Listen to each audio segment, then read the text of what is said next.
brothers and sisters, one of the controversial issues when it comes to males and females, rights and regulations, gender roles within Islam is the issue of what happens in the hereafter. And specifically, one thing that really upsets sisters, and we're going to try to explain in today's video, bi'idhnillahi ta'ala, is the issue of Hoor al-Ayn, the maidens from Jannah. In a hadith narrated by Mu'adh, which is reported by Imam Ahmad, and it also reported by Ibn Majah, and it is a good hadith, it's Hasan.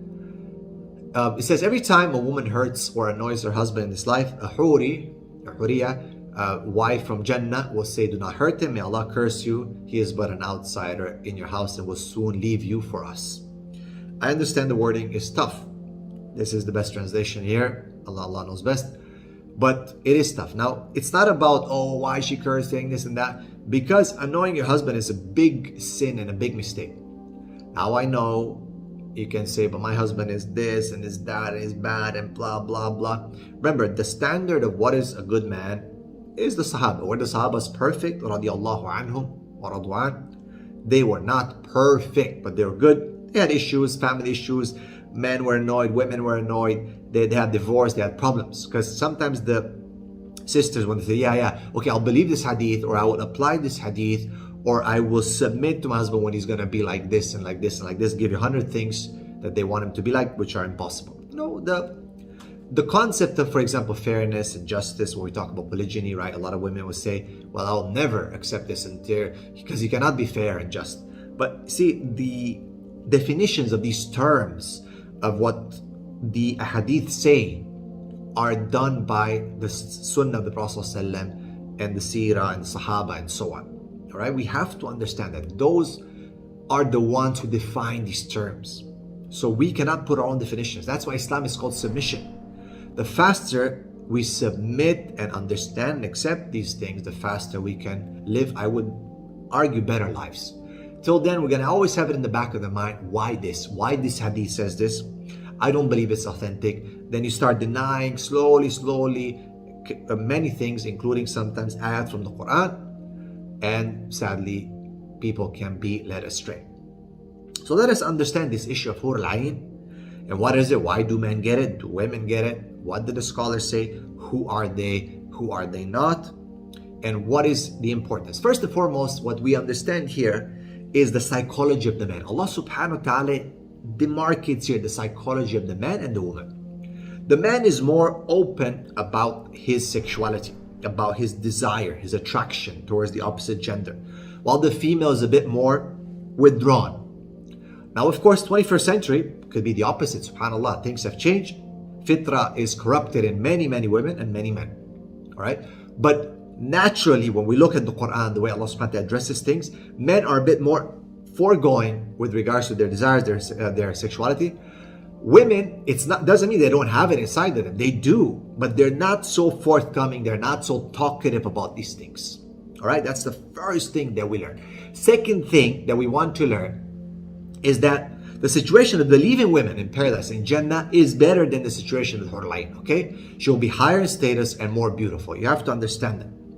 There are several hadith reports that are narrated concerning this, but basically, none of them can be proven to be fully sound. But if a righteous woman from among the people of this world enters paradise, she will be rewarded for her righteous deeds. And basically, the scholars have said that she is basically a higher level than the Hoors, okay, of paradise, right? That's exactly what, for example, Shaykh Uthaymeen says in his Fatawa. So let's go now. Why Allah subhanahu wa ta'ala, the question comes, why doesn't Allah subhanahu wa ta'ala mention for women, for example, that they would have something like that? Some scholars said that this is not for women, it's only for men. All right? However, some scholars have said that Allah will not describe these things because women by nature are shy. So it's not like, wouldn't fit to talk about these things for women. All right? But Allah, then the scholars give the evidence of some of the ayat of the Quran. For example, Surah Al-Fussilat, verse 31 to 32. Therein you shall have all that your inner selves desire. Right? So again, Allah knows best, but throughout the Quran Sunnah, it is very clear that the Hoor al-Ayn are women, maidens of Jannah for men. What's the point for having these? Well, men have to fight their sexual urges much more. They're always outside, there's a lot of fitna, and their reward, Allah is giving them the glad tidings of the reward in paradise of the most beautiful women. If you think in this life there was beautiful women around, Allah gives you the glad tidings of more beautiful women in paradise without flaws that the women of this world would have.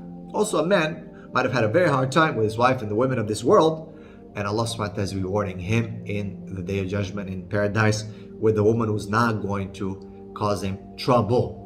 I know, again, disclaimer, some women would say, man, here we go again. It's always about men, always about men. I'm just reading what the hadith say. I'm just telling you what the scholars have said and what the ayat are saying. Don't get angry at me. I'm trying to help sisters understand Islamic submission. These ayat and these hadith are basically about this subject. So I'm not making it up, all right? So I've quoted Surah Fussilat, and I've quoted the hadith of Imam Ahmed and the hadith mentioned Ibn Majah. So the description of Hoor al-Ayn, Allah subhanahu wa ta'ala describes them and says that there will be fair females with wide, lovely eyes. Okay, and these descriptions are very, very physical in the Quran. All right, Allah subhanahu wa ta'ala describes them like unto preserved pearls. Surah Al-Waqiyah, verse 22 and 23. And the Mufassirin have discussed on this. These are the ayat of the Quran that you are reading. These are Mufassirin and the scholars that you respect. I'm just quoting what they are saying to help you understand a bit the issue. All right? So, and of course, keep it in mind that with regards to women, what will women have? It's always like that. In paradise, you're not going to have the same mindset as now, the jealous mindset. Even if you have just one husband, which most, in general, scholars say that the woman is not going to have other extra men. She's going to have her husband. And I know some of my clients say, tell me that that's not true because I don't want him. Subhanallah. May Allah subhanahu wa ta'ala bless, and guide. But it's not in line with the fitrah anyway.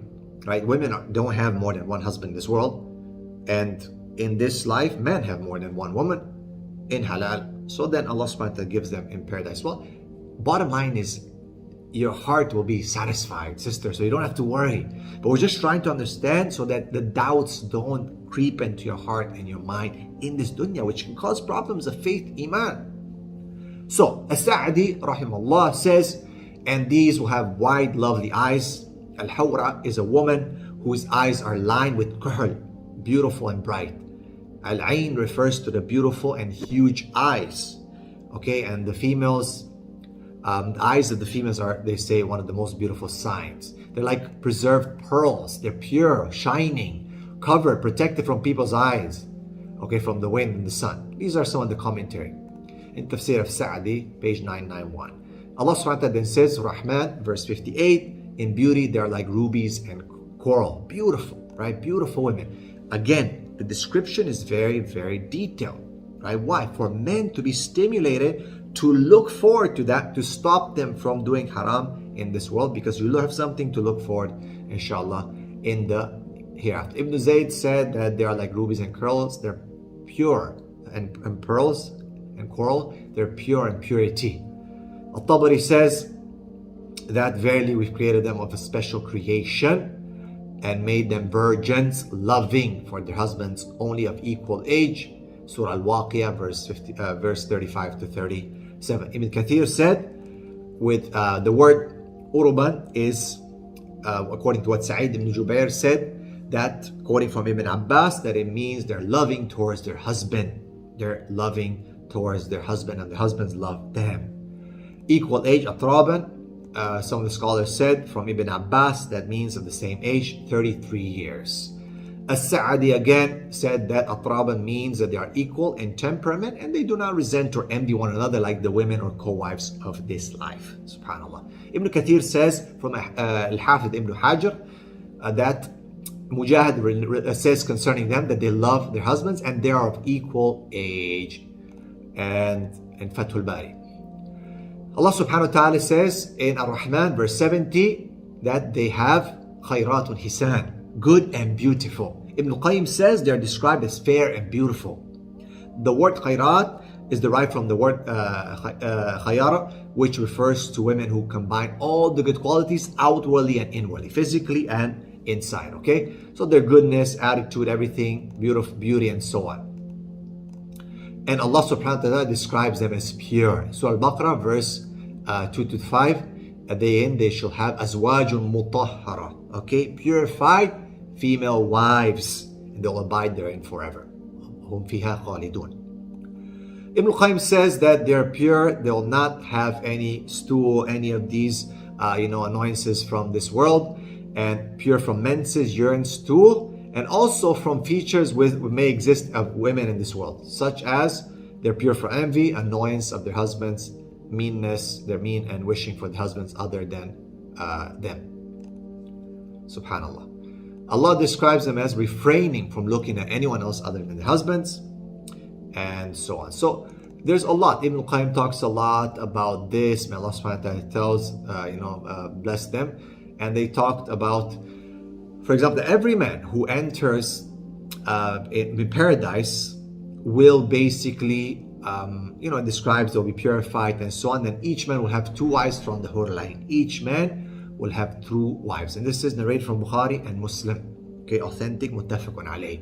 So each man will have 2 wives. Ibn Hajar rahimahullah says the stunning beauty of the Hoor is like the mirror of her calves can be seen beneath her clothes. It's an expression to show her beauty, and of course it's only for her husband. In Fathul Bari he says that.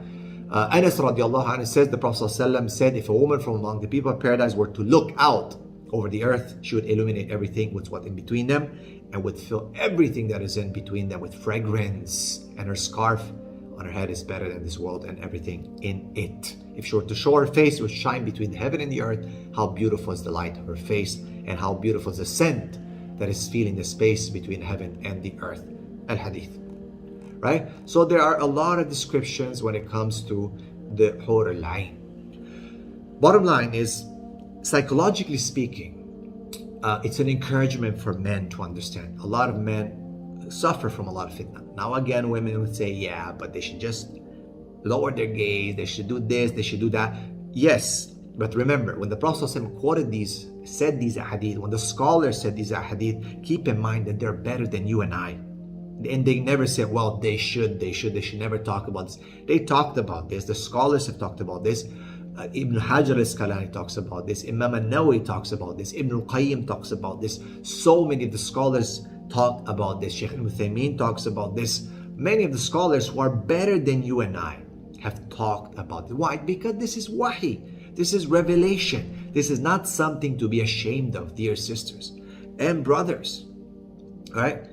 But again, what's the objective of this video is to understand that first and foremost, okay, men and women are different. Allah has blessed men with a certain desire that is more apparent than in women. Women also have it, but it's inside. When you go to paradise, the stimulation, the promises that are made for men are not the same as the one that are made for women. However, when both of them enter paradise, they will not have this like, well, why didn't Allah tell about us that we're gonna have men in paradise and this and that? It's not like that. Okay, my brothers and sisters, we have to understand it. We have to submit to the revelation of Allah, because we are falling into problems by slowly denying some of this revelation, because of our jealousy, because we're thinking with the brain of this world, and that is getting us in trouble. We're thinking with the brain of the 21st century, which is poisoned by feminism and liberalism, and we need to return back to the Quran Sunnah. All right? So I hope I explain it, what Hoor al-Ain means, what the scholars have said, as a motivation for the brothers to always keep focused towards Jannah, towards the reward in hereafter. For sisters to understand also that, yeah, a lot of sisters misbehave with their husband. And yes, I know some men misbehave with their wives, but here we're talking about a specific issue, right? And men are stimulated and know that if your wife in this life has given you trouble, Sometimes have patience with her, because in the hereafter, you're not going to have this. Even from her, obviously being more beautiful and more of a higher status than the Hoor al-Ain, right? So there's a lot of motivation. It's not a competition, brothers and sisters. Men and women, sisters specifically, have to stop thinking that everything is about a competition. Why not us? Why this? Allah subhanahu wa ta'ala says, do not ask about what Allah has blessed some other over other, right? Just ask Allah of His khair and of His goodness. Why are you always looking at what, oh, Allah has given men this, or why this is unfair? We cannot say that. We have to submit to Allah subhanahu wa ta'ala. Udkhulu fi silmi kafa. Enter Islam fully, full-heartedly. Do not doubt what Allah subhanahu wa ta'ala reveals. You'll have a better life, an easier time with your husband. You'll be able to understand and relax, inshallah.